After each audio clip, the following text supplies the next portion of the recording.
ما بتقولهاش انا بحبك او وحشتيني، وما ينفعش تكون ما بتطبطبش عليها. ما ينفعش. انا اطبطب عليش ولا لا؟ اطبطب عليش ولا لا؟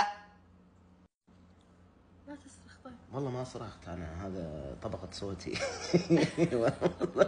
اطبطب عليش ولا لا؟ الا الله بحق. طيب هذه قالت اذا ما قلت كذا طبطب. تكون ما بتعرفش تتكلم او تقول كلام رومانسي، بس في نفس الوقت ما تكونش بتاكلها في بقها. انا اكلش في بقش ولا لا؟ ما اكلتش. هذيك المره ما اعطيتك تمره بفمك. ما اعطيتك فلح بطيخه بفمك. يوم اكلنا فول وجيت بعطيك بصل بفمك قلتي لي لا لا. مديت يدي ولا لا؟ مديت. اعطيتك ما تبين. مش يكون ان انت شخص جاد جدا وما بتجيبلهاش هدايا. انت لا لا جيب خلاص اسكت. ها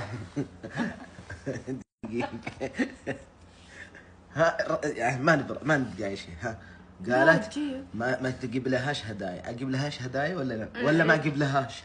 لا والله تجيب. هذا اكثر شيء. طيب يمكن هذا طريقتي في شو اسمه؟ في الرومانسيه. تبين اصير الناضج؟ لا خلي نشوف.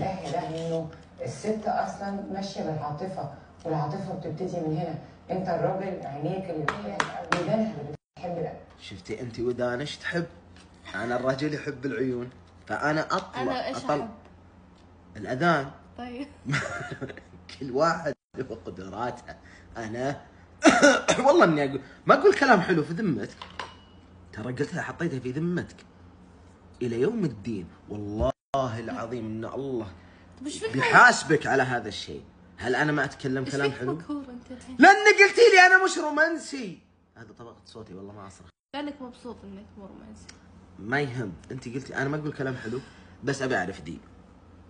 الا انت قلتيها على استحياء واحس انها كذب. لا والله الا اكثر شيء اقوله كلام حلو. صح صادق. شفتوا؟ والله هذا دليل على انه المرأة لو جريت جري الوحوش غير رمشك ما تحوش. شنو وش دخل ذا المثل؟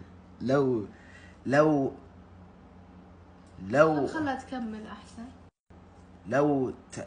المرأة يا جماعة والله يعني لا تشد. والله اخي عزيز الرجل لا تشد حيلك. اقسم بالله لن ترى شيء. تدري لو مثلا تحط الشمس هنا في يد والقمر في يد وفي نجمة صغيرة ما قدرت تجيبها. انت ما سويت شيء. سبحان الله ربي خلقهم كذا.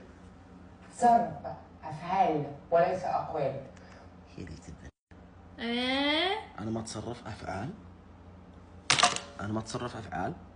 باش انت مشكلة عائلية. والله العظيم